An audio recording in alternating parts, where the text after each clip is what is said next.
From the time the coronavirus began waging its silent war against humanity, the doctors, nurses, and other paramedical personnel have been on the front line trying to save people from this fatal virus.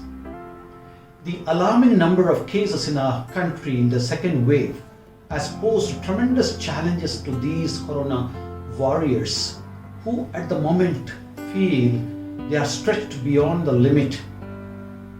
In the process of providing care to the patients in their complex needs, these health workers themselves have been suffering from various problems such as burnout, secondary traumatic stress, compassion fatigue, and so on.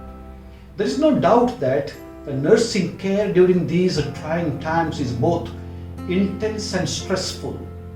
The concept compassion fatigue is not a familiar term to a vast majority of people. So, what is compassion fatigue and who is likely to suffer from this problem? To understand this, I want you to recall some of the videos sent out by the doctors and nurses, in which some of them were seen to be very emotional and inconsolable.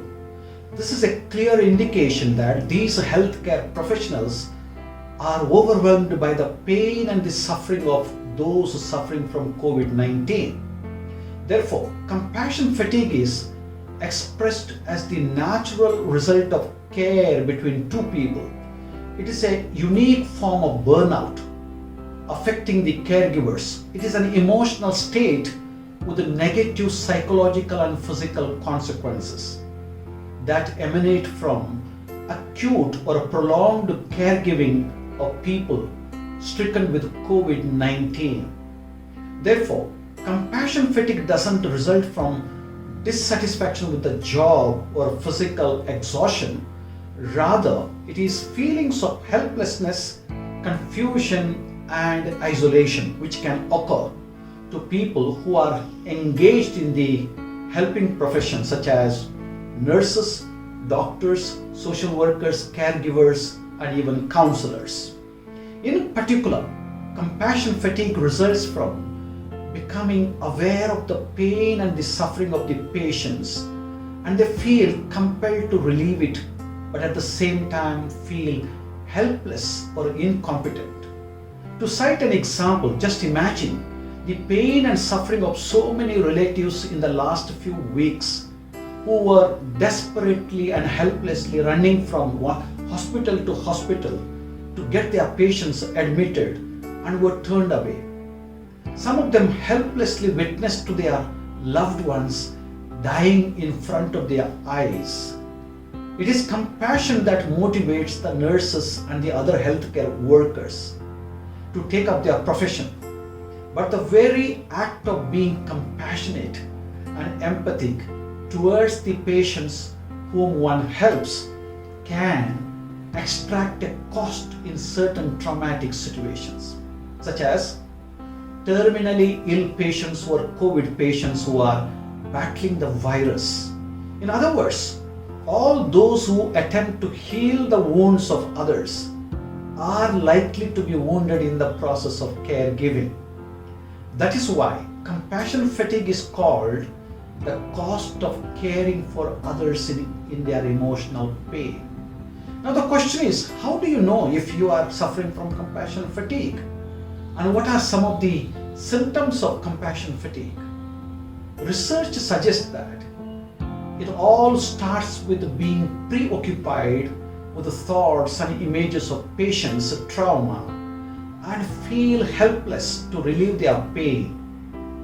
This leads to caregivers losing interest in those activities which they used to enjoy previously.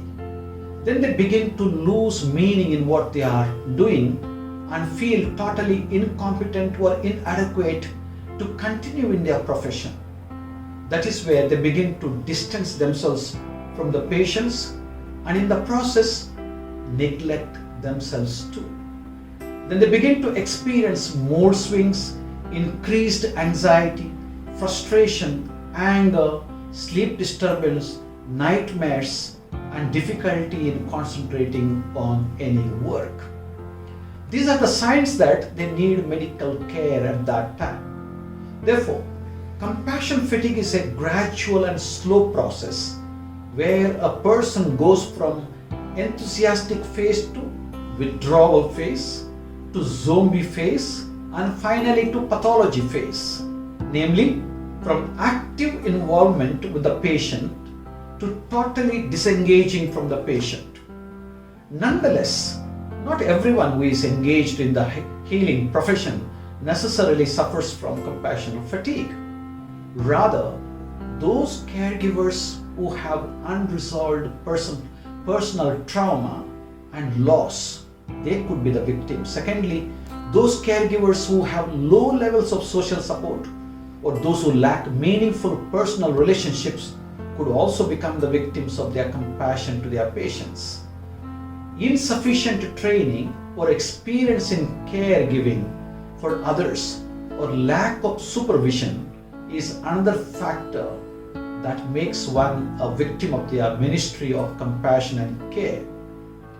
Though the above factors are found to lead to compassion fatigue, ultimately it is the attitude with which the healthcare professionals operate in their helping profession makes them the victims of compassion fatigue. For instance, some healthcare professionals operate from the Messiah complex, whose attitude is, I will fix the problem. I am responsible for the outcomes and attitudes. If I care enough and long enough, everything will be okay. The patient will appreciate everything I do for them, and my family and friends will understand and support me if I invest in compassionate mission.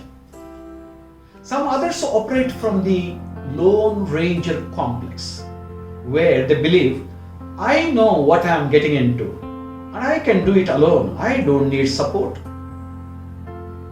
Yet some others operate from the Saint complex, where they tend to believe, I am spiritual enough and I can deal with the stress of working with suffering people.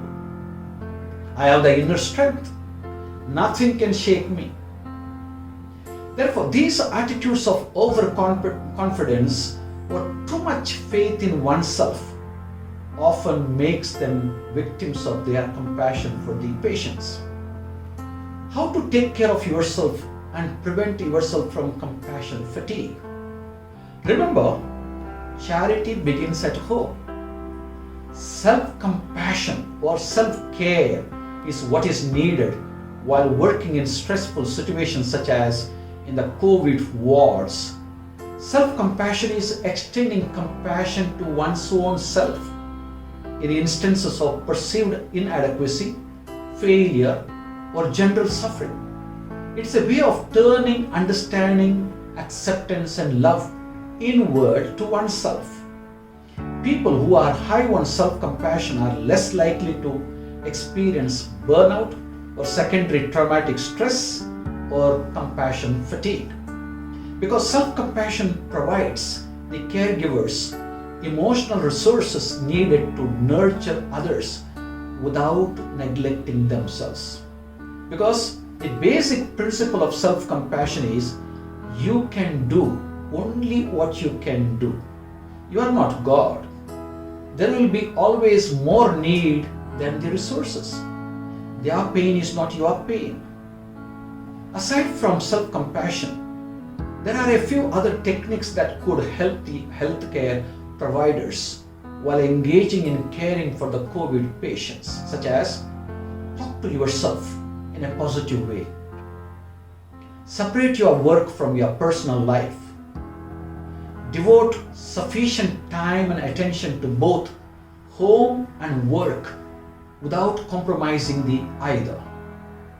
Avoid thinking about patients while at home. Take a break or vacation. Don't be a martyr trying to sacrifice yourself all the time. Maintain a balance between professional and personal life. Have good nutrition regular exercise and sufficient sleep.